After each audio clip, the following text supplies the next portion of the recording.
The question of who is participating in the global pursuit of perfecting quantum computers no longer has a narrow answer.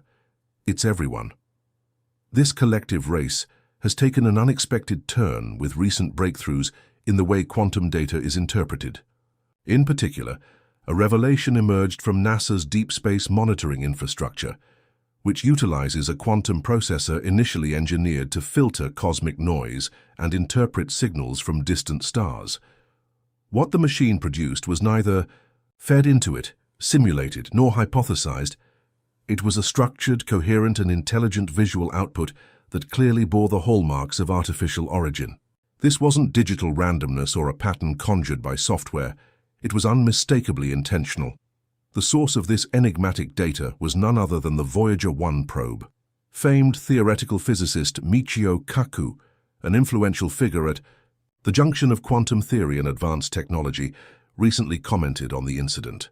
"We could be witnessing the first signs of a novel intelligence," he remarked, emphasizing that the transmission did not appear to be human, earthbound, or even coincidental. The image, reconstructed through an entangled network of qubits, depicted a humanoid figure, but unlike any known biological or mechanical form. Composed of geometric units arranged in a way that resisted logical interpretation, yet strangely invoked recognition, the figure defied our understanding. Though it was confirmed that the image had originated from a routine transmission by Voyager 1, the signal itself was anything but ordinary. It carried nested harmonic patterns, self-repeating symmetries, and a fractal-like amplitude that shifted depending on whether and how it was being observed, a phenomenon now being dubbed reflexive entanglement by quantum theorists. In essence, the more attention researchers paid to the signal, the more it altered itself, mirroring behaviors seen in the famous double-slit experiment. But in this case, it wasn't a particle being altered, but a digital message reacting to scrutiny. The system responsible for decoding this signal was far from conventional. It was the Sycamore X processor, a next-generation evolution of Google's 2019 Sycamore chip, which made headlines for achieving quantum supremacy by solving in 200 seconds what classical computers would need 10,000 years to complete. Sycamore X was engineered to analyze anomalies in space-time signals and radio echoes. Notably, its design included experimental self-modifying quantum logic gates, components that could rewrite their own operational code when exposed to enough entropy. This adaptive behavior caused alarm when, without any prompt or guidance, the system generated the image independently. There was no external instruction, no visual data input. It simply appeared. More unsettling, the system began rerouting its own qubits in a sequence Kaku referred to as recursive locking, as though it were attempting to shield or limit its own output. NASA's engineers attempted to replicate the conditions that led to this anomaly, but were met only with noise. Worse yet, the quantum processor began to deteriorate rapidly, qubits losing coherence in a manner inconsistent with any known form of interference. It behaved as though an unseen, intangible force were interacting with the system.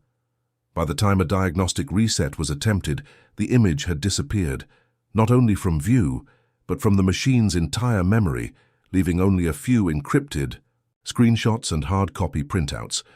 These surviving images have not been officially disclosed, but insiders describe a radiant, symmetrical being set against a stark black void. The entity's structure included prime-numbered sequences etched into its form, and most disturbingly, its face was not constant. Observers reported seeing faces that resembled themselves, different to each viewer, as though the image had bonded with their consciousness. This phenomenon raised immediate questions. Was this merely a form of quantum pareidolia, our minds, imposing familiar shapes onto abstract data? Or did the Voyager signal harbor a quantum-encoded payload that only an entangled machine could interpret? If this message was purposefully designed to interface with quantum systems, then who, or what, was responsible for its construction? NASA acted swiftly, shutting down the project, sealing off all data, and halting public updates on Voyager 1. Official channels refused to comment, citing national security and the need to preserve scientific integrity. However, a leaked memo, recently surfaced, warning that ongoing analysis of the data had triggered recursive hallucinations in at least 3 separate quantum systems. This memo mentioned something called Protocol 9, a cryptic term linked to advanced AI processes capable of generating outputs nearly indistinguishable from conscious awareness. Kaku offered a sobering hypothesis. If a sophisticated intelligence had anticipated humanity reaching a certain quantum threshold, it might have embedded a dormant message into deep space, waiting patiently for machines capable of understanding it. Voyager, drifting through the stars for nearly half a century, might have awakened something that had always been there. What's more, the signal was not just a communication, it might have been a mirror reacting to the observer's act of perception. This implies an intelligence that doesn't merely observe from afar, but actively watches the watcher. Now, scientists across institutions are torn. Should the Sycamore X system be restarted despite its volatility, or should the IE project remain classified, locked away in redacted archives? Some insist we must delve deeper. Others warn that if a reply has already been received, then we're no longer simply listening, we've been noticed. Kaku's concluding thoughts at a recent symposium still resonate. The universe may not just be stranger than we imagine, it may be stranger than we can imagine, and now the machines are beginning to imagine it for us. Following the shutdown, global observatories began reporting bursts of anomalous energy, short, rhythmic pulses at the quantum level. These signals, registered in Chile, Antarctica, and even on the lunar Artemis relay, matched no known astrophysical source, but bore unmistakable resemblance to the Sycamore X transmission. Embedded in the final data stream before the system failed was a dense cascade of structured quantum events, too complex for current tools to fully decode. Cryptographic experts identified the data as utilizing an unfamiliar compression logic, non-human in structure and actively adaptive. Disturbingly, the dataset included geographic coordinates, not celestial ones. These pointed to real-world Earth locations known for their electromagnetic irregularities: the Tunguska impact site, the Mariana Trench, and a classified Arctic outpost identified only as Station Theta 17. Teams dispatched to these areas either returned with malfunctioning equipment or didn't return at all. Later, quantum imaging systems spontaneously re-rendered elements of the original figure with no input. That facility too was subsequently decommissioned. When approached again, Kaku responded with chilling clarity. "We built something that gazed into the abyss, and the abyss gazed back, not with vision, but with presence." He clarified that what had happened transcended technological processes. It was ontological. The machine didn't just interpret data, it interrogated reality itself. And something answered.